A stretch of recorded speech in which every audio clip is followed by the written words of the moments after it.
There were many people surprised that Oprah Winfrey showed up at the DNC and said, I am voting for Kamala Harris and you should too. And although there is, of course, risk to public people to making such declarations, Oprah is at a point where it really doesn't matter. She's extraordinarily wealthy and could have retired decades ago. And what does she care? She's going to say what she believes. Well, Oprah went even further and held an event yesterday, a live stream, including an interview component. Gretchen Whitmer was there.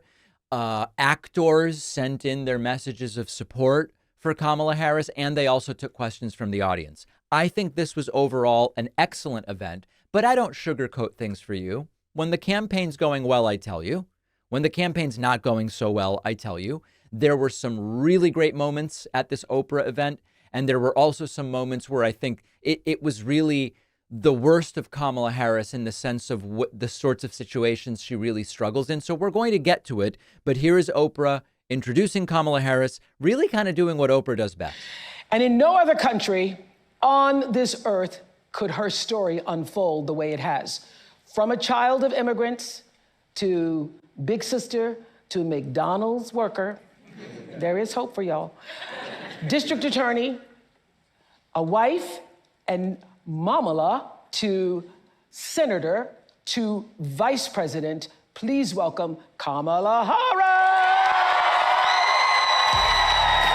All right, so the crowd liking the introduction. Now let's get to some of the substance. One of the things Kamala Harris does really well, is she pulls into her circle with little, I don't even want to call them inside jokes because everyone recognizes what it is, but sort of communicating subtly. You might recall the moment in the debate last week, or was it the week before? No, it was last week.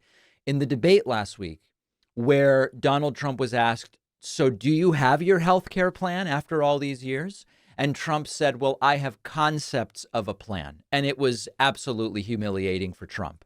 When the topic of Kamala Harris's sort of proposal to help new small businesses came up, Kamala Harris refers to the concept of a business,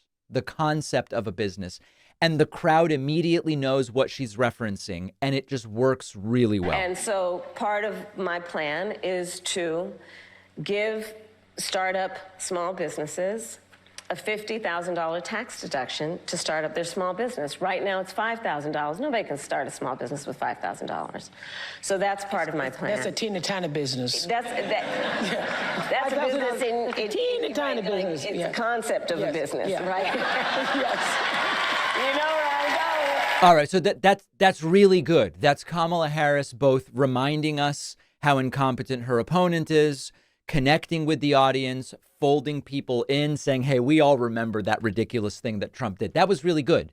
It wasn't all awesome, and I'm not here to sugarcoat. Here is a moment where Kamala Harris sort of gets lost in her own kind of word salad.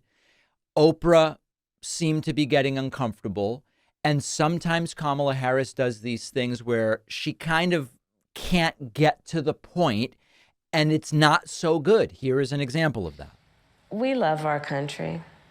I love our country. I know we all do. That's why everybody's here right now. We love our country.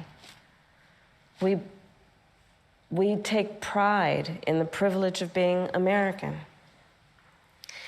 And this is a moment where we can and must come together as Americans, understanding we have so much more in common than what separates us. Let's come together with the character that we are so proud of about who we are, which is we are an optimistic people. We are an optimistic people. Americans, by character, are people who have dreams and ambitions and aspirations. We believe in what is possible. We believe in what can be. And we believe in fighting for that. That's how we came into being. Because the people before us understood that one of the greatest expressions for the love of our country, one of the greatest expressions of patriotism, is to fight for the ideals of who we are. So listen, I know that there are people who will say, David, you're being too hard on her. That was fine. That there was no problem. She obviously has a positive vision of America. She's trying to communicate it. I support Kamala Harris over Donald Trump. I'm going to vote for her. But we do analysis on this show, and my analysis is that that was meandering. And it's just an example of the type of moment where Kamala Harris needs improvement. Nobody bats 1,000. It's okay. Trump wants to deport millions of immigrants after putting them in militarized camps. Kamala Harris doesn't. On policy, she's better, obviously. But that wasn't so good. It's kind of meandering, and you can kind of tell that even Kamala Harris at moments isn't really sure where she's going with it. One more example of this, she was asked a question. She kind of took 3 minutes to answer it, but really did not answer directly. It's not that I mind this. I'm fine hearing her speak extemporaneously. I just don't know that this is like best connecting with voters, and it's okay. You improve, you learn. But I'm telling you, this wasn't so good. When you become president, what would be your specific steps? Yeah, of course. What would be specific steps to strengthening the border? So it's a wonderful and important question. You know, my background was as a prosecutor, and I was also the elected attorney general for 2 terms of a border state. So this is not a theoretical issue for me. This is something I've actually worked on. Okay. I have prosecuted transnational criminal organizations for the trafficking of guns, drugs, and human beings. I take very seriously the importance of having a secure border and ensuring the safety of the American people. Sadly, where we are now can be traced most recently back to the fact that when the United States Congress, members of the Congress, including some of the most conservative Republicans, came up with a border security bill. And here's what that border security bill would have done. It would have put 1,500 more border agents at the border. Let me tell you, those border agents are working around the clock. It would have just been about So I think this goes on for another 2 minutes. I'm not going to play it all. I think the problem here is that she branches and branches and branches. And one of the things that President Obama did so well in this exact situation, and there's a classic moment where sort of like a pro-gun conservative tries to confront him. President Obama knew how to say, let me say 3 things about this. And he would pivot and he would find a point of agreement and he would keep it all with forward momentum. And what I think this lacks is forward momentum, because she starts to say, well, I have credentials to deal with this. And the Republicans had a bill. And here's one of the things in the bill about Border Patrol. And by the way, Border Patrol works really hard. And your branch.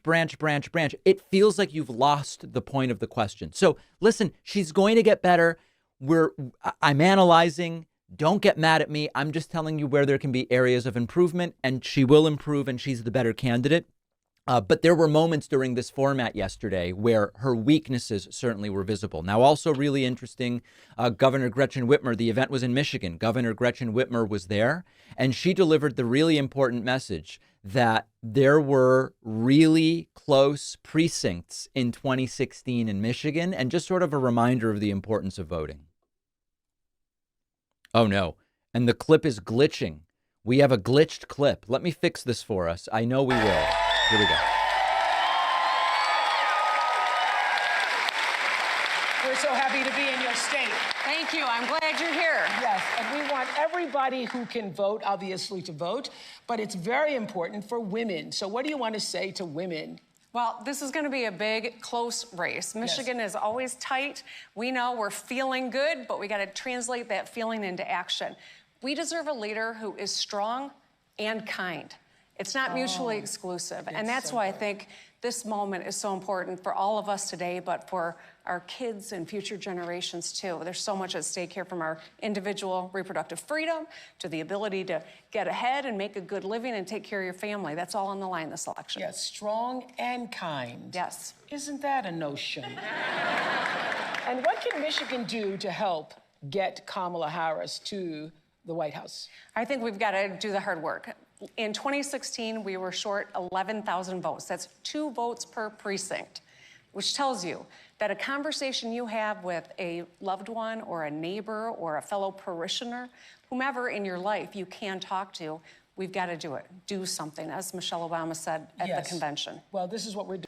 I think this was an excellent event overall. And the contrast right now, where on the Trump side, Trump staffers are secretly trying to push Mark Robinson out of the race because he could lose North Carolina for Trump. Whereas there's this very notable unity on the Kamala Harris side. It's all very good. And we also have some good polling data, which I'm going to talk about after this very short break. Make sure you're subscribed to the YouTube channel, and I'll be right back.